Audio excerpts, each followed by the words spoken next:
Bonjour et bienvenue dans votre chaîne Prof NS. Aujourd'hui, on va traiter la deuxième leçon sur les atomes et les ions. Troisième année collège. D'abord, l'atome, on va traiter l'atome comme un modèle pour comprendre. Premièrement, l'évolution des idées sur l'atome. L'atome a subi plusieurs évolutions en cours de temps. Comme on a 400 avant Jésus-Christ, on a Démocrite et laissé faisant traiter l'atome comme une particule indivisible nommée atomos, qui signifie indivisible en grec, comme les grains de matière, grains de poussière, comme vous voyez dans ce schéma-là. Ensuite, on va qui va traiter cette notion, c'est Dalton. C'est un grand scientifique. En 1810, il dit que les atomes sont représentés par des sphères. Et ce sont modules qu'on a dans ce schéma. Ensuite, on va traiter cette notion avec Thomson en 1897. Il imagine l'atome comme une sphère remplie d'une substance électriquement positive et fourrée d'électrons négatifs, comme des raisins dans un cake. Puis on passe à Rutherford en 1911, qui dit que l'atome est surtout constitué de vide autour d'un centre de l'atome qui se trouve une masse importante positive que Rutherford appela noyau. Ce noyau doit être extrêmement petit et dense. L'atome est neutre, il y a autant de charges positives que de charges négatives. Puis, Bohr a dit en 1922, son travail s'inspira du module nucléaire de l'atome de Rutherford, dans lequel l'atome est considéré comme un noyau compact entouré d'un nuage d'électrons. Les charges négatives gravitent autour du noyau comme des planètes autour du Soleil. C'est une petite différence entre Rutherford et Bohr. Puis on a la physique moderne. La physique moderne qui a traité l'atome comme un noyau central entouré des électrons en mouvement. Les électrons n'ont pas un trajet bien défini, mais une certaine probabilité de présence, comme on a dans ce schéma-là. Alors, comme une conclusion, un atome est décrit par un modèle. Dans le modèle planétaire de Rutherford, un atome est constitué d'un noyau central très petit chargé positivement, autour duquel les électrons chargés négativement sont en mouvement. Dans le modèle actuel de l'atome, un atome est constitué d'un noyau chargé positivement autour duquel des électrons gravitent en formant un nuage électronique. Comme on a dans ce schéma-là, qui, qui fait une comparaison entre le modèle de Rutherford et le modèle actuel de l'atome. Ils semblent similaires, mais comme on voit, le noyau il est dans la même place. Aussi, ils disent que il y a un vide entre l'électron et le noyau, mais il y a une différence dans l'électron.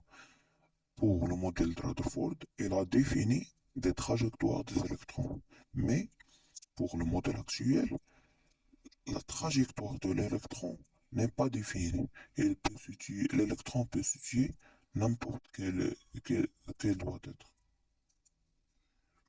Pour la constitution de l'atome, un atome est constitué d'un noyau placé au centre de l'atome qui renferme des charges positives, autour duquel tournent des électrons qui renferment des charges négatives comme on voit dans ce schéma-là. Pour le noyau, il est placé au centre de l'atome et chargé positivement. Elle a une forme sphérique. Il se situe au centre de l'atome. Il est environ 100 000 fois plus petit que l'atome auquel il appartient. Le nombre de charges positives du noyau est représenté par la lettre Z, appelée numéro atomique. Presque toute la masse de l'atome se trouve dans le noyau. Pour les électrons, chaque électron porte une seule charge négative. Q est égal à moins 1,6 fois 10 à la puissance moins 19 coulombs est égal à moins E. E, c'est la charge élémentaire. Ils sont tous identiques, ils forment le nuage électronique. Les électrons sont nettement plus petits que le noyau. Ils sont mobiles et tournent autour du noyau. Chaque électron possède une charge électrique négative. Tous les électrons sont identiques, même s'ils appartiennent à des atomes différents. La masse des électrons est très faible par rapport à celle du noyau. Et comme des exemples, on a l'hydrogène, l'oxygène, l'azote et le carbone. Pour l'hydrogène, on a symbole CH, numéro atomique c'est Z est égal à 1 et en représentation sphérique en blanc.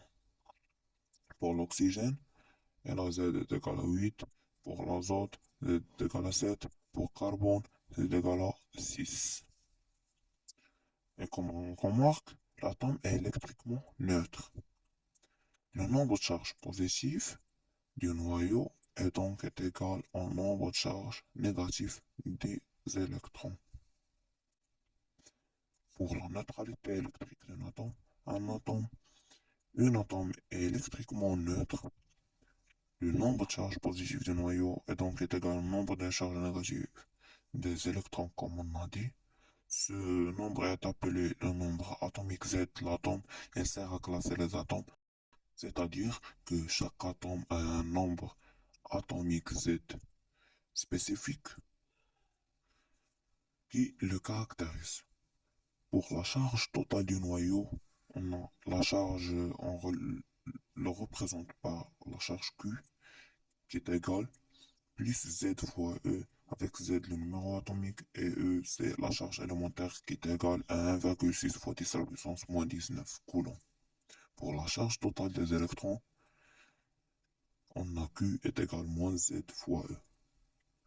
Comme une conséquence, si l'on connaît le nombre de charges positives dans un noyau, on connaît aussi le nombre d'électrons. Si l'on connaît le nombre d'électrons, on connaît aussi le nombre de charges positives dans le noyau. Si un composé porte une charge électrique globalement positive ou négative, il ne s'agit pas d'un atome, il s'agit d'un ion. D'abord, c'est quoi un ion? Un ion est un atome ou groupe d'atomes qui a perdu ou gagné un ou plusieurs électrons. On parle de la perte et le gagne des électrons, n'est pas les protons. Les protons, c'est le noyau, on parle du noyau. Comme on a dans cet atome de chlore qui a gagné un électron, et comme l'atome d'aluminium qui a perdu 3 électrons. Et comme on remarque, un ion monoatomique est un atome ayant perdu ou capturé un ou plusieurs électrons. Un ion polyatomique est un groupe d'atomes ayant perdu ou capturé un ou plusieurs électrons. Ensuite, on va traiter les types des ions. On a les cations et les anions. D'abord, qu'est-ce que c'est les cations? Un cation est un ion positif. Il s'agit donc d'atomes ou d'un groupe d'atomes qui a perdu un ou plusieurs électrons.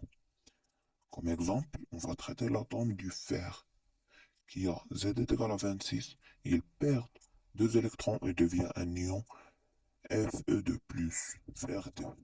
Comme on a dans ce tableau-là, on a une comparaison entre l'atome et l'ion.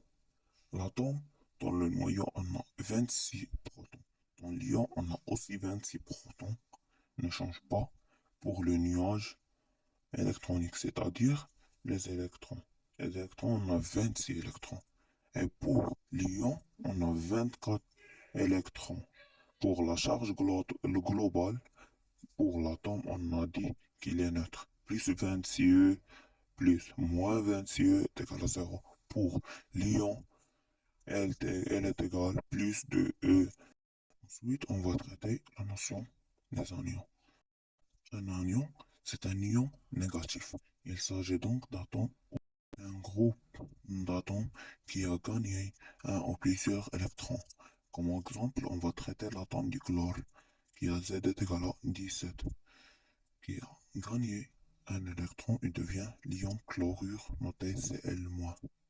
Et comme on a dans cet exemple, ce tableau-là, on a une comparaison entre l'atome et l'ion. Pour le noyau, on a la même chose. Pour le nuage électronique, c'est-à-dire le nombre des électrons, pour l'atome, on a 17 électrons et pour l'ion, on a 18 électrons parce qu'il est gagné un électron. Et pour la charge, l'atome est neutre et l'ion est de moins 1E.